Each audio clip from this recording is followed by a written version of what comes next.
அதிசயங்கள் செய்கிறவர் நம் அருகில் இருக்கிறார். அற்புதங்கள் செய்கிறவர் என்றும் நமக்குள் வசிக்கிறார்.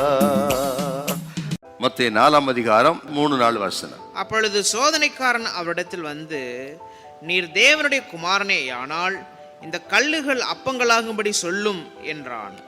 அவர் பிரதித்திரமாக, மனுஷன் அப்பத்தினாலே மாத்திரமல்ல, தேவனுடைய வாயிலிருந்து புறப்படுகிற ஒவ்வொரு வார்த்தையினாலும் பிழைப்பான் என்று எழுதியிருக்கிறதே என்று சொல்லி சாத்தானை வெற்றி பெற்றார் இயேசு.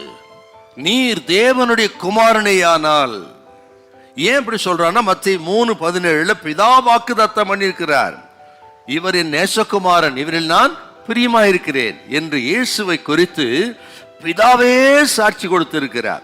கிட்டத்தட்ட இயேசு உலகத்தில் வாழ்ந்த அந்த 30 வருஷம் வாழ்க்கையை பிதாவே சாட்சி கொடுக்கிறார். இவர் என் நேசகுமாரன். எப்படி இயேசு வாழ்ந்திருக்கணும் பாரு. மறைவா இருக்கிறது ஆண்டவர் இயேசு வாழ்ந்த அந்த வாழ்க்கை 30 வருஷம். ஆனால் அது அவழுக்கற்ற அற்புதமான வாழ்க்கை என்பதை பிதாவே அறிந்து சாட்சி கொடுக்கிறார். இவர் என் நேசகுமாரன், இவரில் நான் பிரியமாயிருக்கிறேன். ஊழியத்தை தொடங்குவதற்கு முன்னமே சாட்சி பெற்றாருங்க. அப்போ ஊழியக்காரர்கள் ஊழியத்துக்கு வரணும், சாட்சியோட வரணும் அர்த்தம்.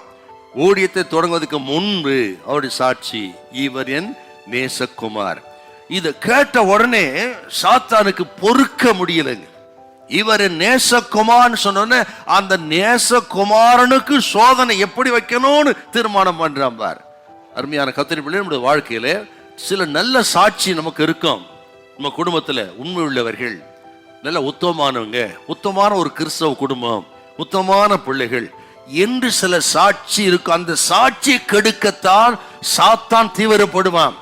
சில சோதனைகள்லாம் எதுக்குன்னா பிள்ளைகளின் சாட்சியை கெடுக்க, குடும்பத்தின் சாட்சியை கெடுத்த. உங்களுக்கு சில கிருபா வரங்கள் இருக்கும். அந்த கிருபா வரங்களை பார்த்து சகிக்க முடியாத சாத்தான் எப்படியாக அந்த வரங்களை எடுத்து விட வேண்டும், கிருபைகளை எடுத்து விட வேண்டும், உங்களை வெறுமையாக்கி விட வேண்டும் என்று பொறாமையில பல நிலைகளில சாத்தான் உங்களுக்கு போராடுவான், சோதனை வைப்பான். கலங்காதீங்க, பயப்படாதீங்க. தேவ பிள்ளைகள், நம்ம சாட்சினால தான் சாத்தானை தோக்க அடிக்கணும். எதனால தோற்கடிக்கிறோமோ இல்லையோ, ஆக நமது சாட்சியுள்ள ஜீவியத்தினாலே உண்மையாய் உத்தமமாய் வாழ்ந்து நல்ல கிறிஸ்தவ குடும்பம், நல்ல ஊழியக்காரர்கள் என்கிற சாட்சியினாலே சாத்தானை நாம் தோற்கடிக்க போகிறோம். உங்க எல்லாரையும் சாட்சியா கத்த நிறுத்துவாராக. சாட்சினாலே சாத்தானை கத்த நிர்மலமாக்குவாராக. உங்க குடும்ப சாட்சி கொண்டு அநேகர் கண்களை தேவன் திறப்பார்.